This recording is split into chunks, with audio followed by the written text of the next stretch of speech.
Hi there, art friends. I'm doing another book review today, and today's book is Color and Light by James Gurney. This is a fantastic book, I think, for any painter, whether you're working digitally or analog, and I will go into the reasons why and show you what is inside the book.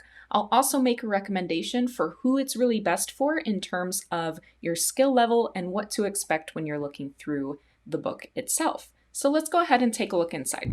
The illustration in front, really beautiful. This book is a good size. I don't know exactly, maybe 10 inches by 9 inches, something like that. And it's filled with his illustrations as well as artwork by others. If we take a look at the table of contents, and I'm just going to go really broadly through all of this, you start to get a sense of what this book is about.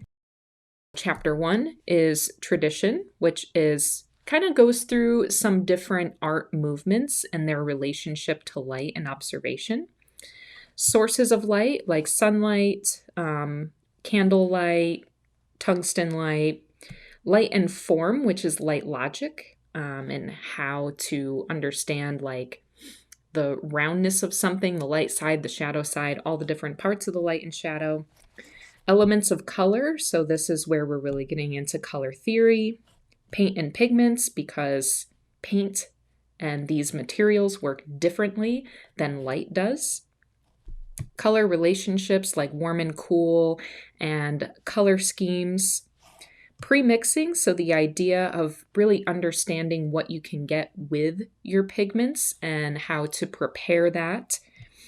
Visual perception, surfaces and effects, atmospheric effects, lights changing show, and some resources. All right, so basically the way that I view this book, it is instructional, but it's not based around projects. It's based around how to think about things. And you can almost use this as a reference. The way that it's organized, if you're having trouble mixing colors, if you're having trouble with a color scheme, if you're painting something with a certain kind of lighting situation and you want to get some help with that, you can almost use this like a miniature encyclopedia of light and shadow and color mixing. So I like that. And this is one of James Gurney's illustrations so that you can get kind of a feel for what his work is like. It's very realistic, but not realistic, because what is depicted in his paintings are often just not something that he's actually observing. So he gets into, with tradition, kind of some overviews of different time periods, the colors that were used.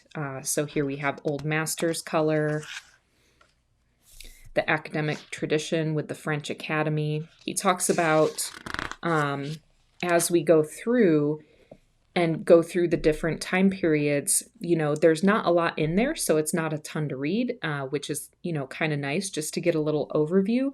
But he talks about, the way that different things have impacted the way that color was used. So whether it was popular to go outside and paint, or whether there was tubed paint available, and what was happening with like pigments. When did we get new pigments available to us? Here, for example, it says careful studies made out of doors were synthesized into spectacular studio compositions, so that you're understanding that these artists in the Hudson River School were studying from life. They were going outside and painting in plein air, but then they were perfecting their compositions in the studio. This is what I really like about James Gurney, is he's organizing this information. You have direct sunlight. He discusses the properties of sunlight, and then light and form, right? This is where we get into how to make things look round and following light logic, which I think it's just the number one thing that you need to follow if you want to make something look realistic, whether that is in a fantastic sense like this, that you are making something up, or just something straightforward that you just want it to look real. Reflected light, when light bounces off of things. So here we have Abe again with a red card beside him bouncing into here.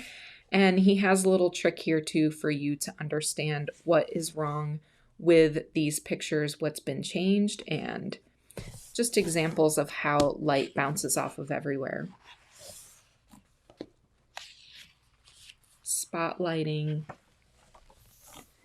Limitations of the form principle. So all of this was focused on, you have an object, light hits the object, the light makes it look round. How does that work? Here he's discussing that certain things like clouds and trees, things that are a little bit transparent, that they break that principle a little bit because the light's going through them, and how to handle that.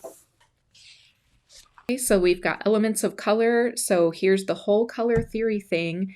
And, he's using the Munsell wheel here and here, and then giving a comparison here. And this is something that I emphasize a lot. Explanations about what is local color, grays and neutrals.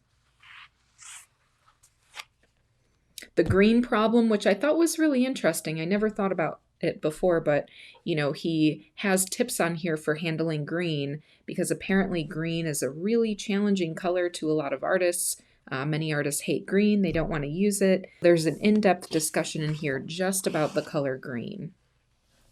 And then gradations. And gradations, that's kind of the same idea as like everything is changing in the order of the rainbow. Things are also moving from light to dark. Things are moving in intensity from low intensity to high intensity colors, and it's all happening at the same time here. I've only done for my color theory class. It's really interesting, and a couple of times that I was kind of practicing this idea of making color strings in advance of painting. Reverse atmospheric perspective. It's when light is coming from away from us. Golden hour lighting. I love this example here. It's a great color scheme with the orange and yellow and purple. Sunsets. I need to study that one. Sunbeams and shadows. And you can rest assured in each. I know I'm kind of going through and just saying all the stuff that he's talking about here. But in each one, there are just really practical ways to understand what is happening. And there's a lot of information of how to make it work, like what happens with the color, what happens with the value. This really cool, just not to be missed resources section in the back. So there's a glossary, always helpful, right? Recommended reading, and then an index. So I found that really helpful. Beautiful back on the book. Just to look at the front again, here it is.